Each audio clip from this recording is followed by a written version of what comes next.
So, sa mga gustong magpapaganda dyan tapos walang budget, walang pera, ito na yun ang solusyon ninyo. Rice cream na hinahalo ko with milk tapos with aloe vera gel. Ang unang ingredients, rice. Gagawa tayo ng congee or lugaw.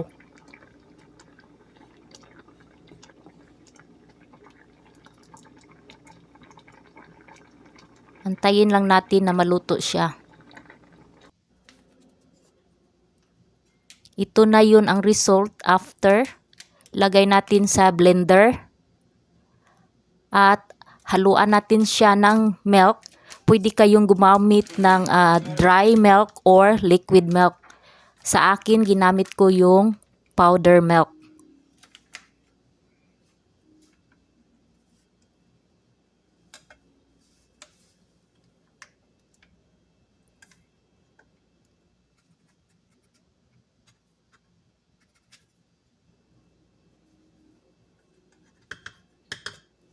Mga 3 kutsara lang ang ilalagay ko dito.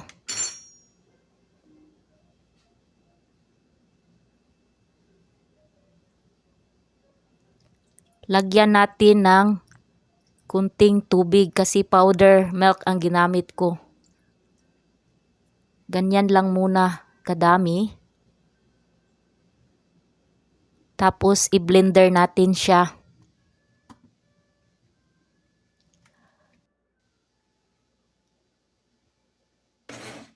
Kailangan na i-blend natin siya ng mabuti para ang result ay very creamy siya. Ano ba ang mga benefits ng rice? It improves skin tone, hyperpigmentation, rich in minerals, vitamins, with organic compound na tinatawag na amino acids. Ang amino acids kasi ay meron siyang protein at nag-produce ng bagong skin cells at collagen. Nakakatulong din ito sa pag-improve ng appearance of fine lines and wrinkles. And it also contains essential antioxidants. Sa milk naman, ang benefit sa milk ay it hydrates dry skin, lighten dark skin, with vitamin D and A, and popular ito for anti-aging kasi ang gatas ay may contain na lactic acid which is alpha hydroxy acid. So, tuloy-tuloy lang natin na i-blend siya ng mabuti.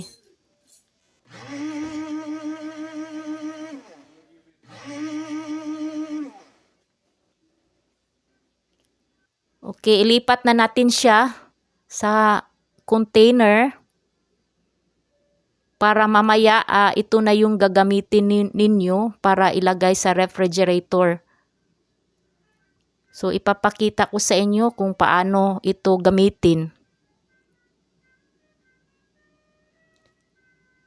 So, as you can see guys, napaka-fine talaga ng rice na ito. Tingnan ninyo, ganito ang result niya sa cream rice.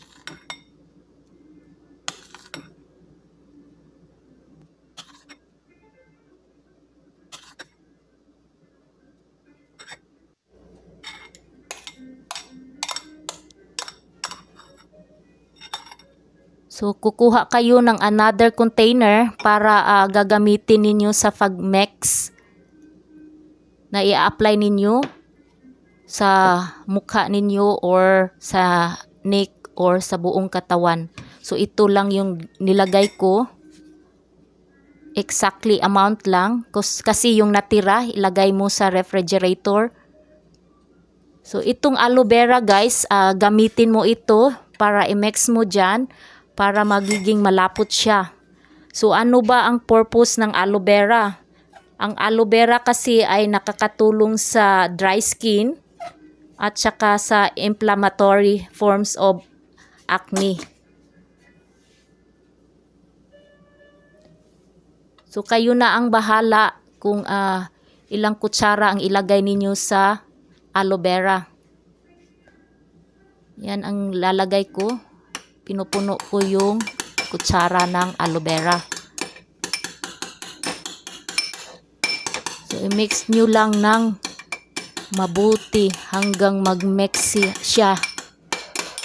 Cream rice tsaka yung aloe vera. Kasi mas maganda siya ang result. Parang malamig sa mukha mo pag nag-apply ka na ng rice cream na ito.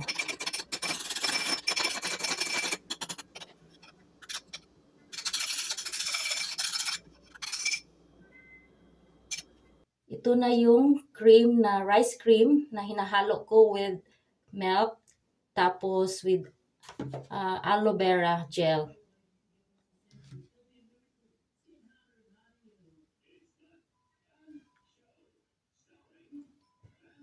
Ganyan siya kalapot.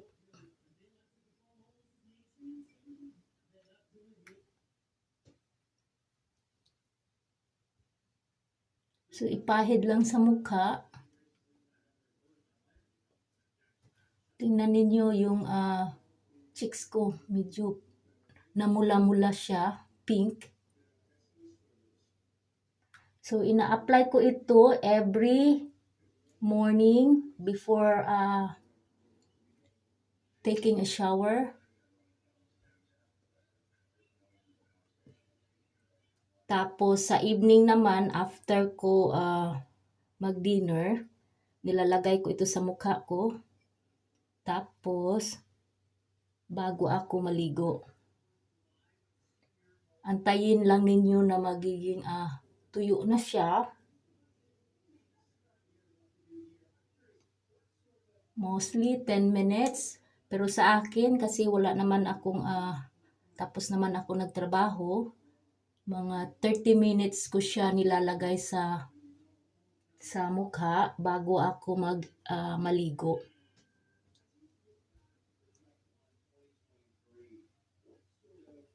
Ganyan lang paglalagay.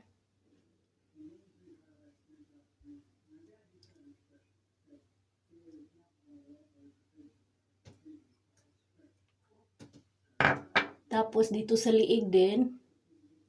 So yung mix ko kanina ay para lang ito sa mukha ko tsaka dito below. So kayo na ang bahala kung gusto ninyong i-apply sa buong katawan. Tapos pwede din ninyo lagyan yung kilikili ninyo para maputi. Yan.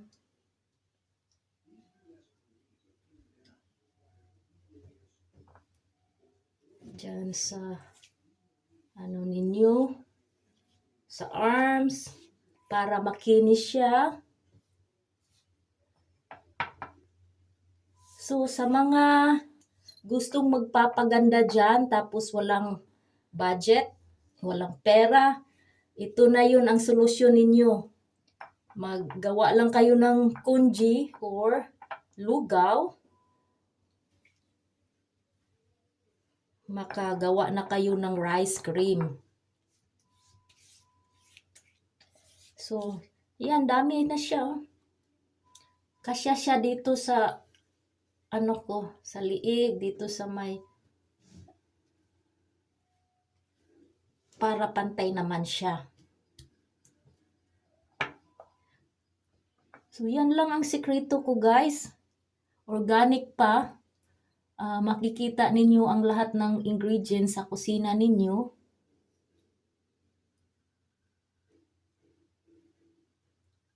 Ang kailangan nyo lang ay meron kayong rice.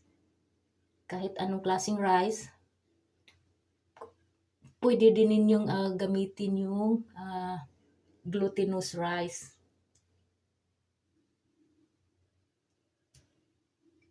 So, yan, marami na siya. Tapos yung iba kong cream rice na ginagaw, inano ko, na mix ko na, nilagay ko sa refrigerator para naman magamit ko siya every day. Like twice a day ako naglalagay nito. Morning and evening. So tingnan ninyo. Very moisture siya.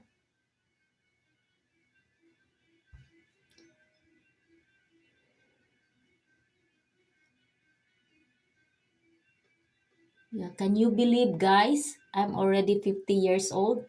But look at my skin. So fine. And moisture. Tingnan ninyo. Palapit ko. So yun ang skin ko.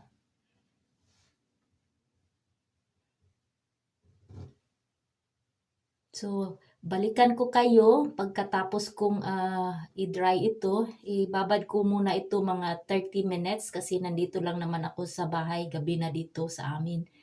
Tapos, tapos kong maligo, ipapakita ko sa inyo guys ang result. Bye! Ayan na ang result pagkatapos na nabanlawan na yung mukha ko tsaka yung katawan, half bath ako. Ito na yun ang result. Wala pa akong nilagay na moisturizer dyan. Naghilamos lang ako. So, ito yun. So, yung pores ko ay very fine siya. Sana nagustuhan ninyo ang beauty tips ko ngayon at pakishare din sa iba para naman meron tayong matulong dyan sa mga kababaihan na gustong magpapaganda tapos walang budget or walang pera. So, pwede lang nila magamit yung tira-tira na rice. Pwedeng gawin na lugaw at saka i-blend lang siya with milk. Pwede din powder kasi yung powder ay matagal mong magamit kasi hindi siya mabaho kaagad. Ilagay lang sa refrigerator. At kung wala kayong refrigerator, pwede ninyong ilagay sa place na malamig. At ayan lang ang resulta guys. So meron na kayong very fine at nakakatulong sa wrinkles din ito guys. So ayan, paki-thumbs up kung nagustuhan ninyo ang video na ito. Bye-bye!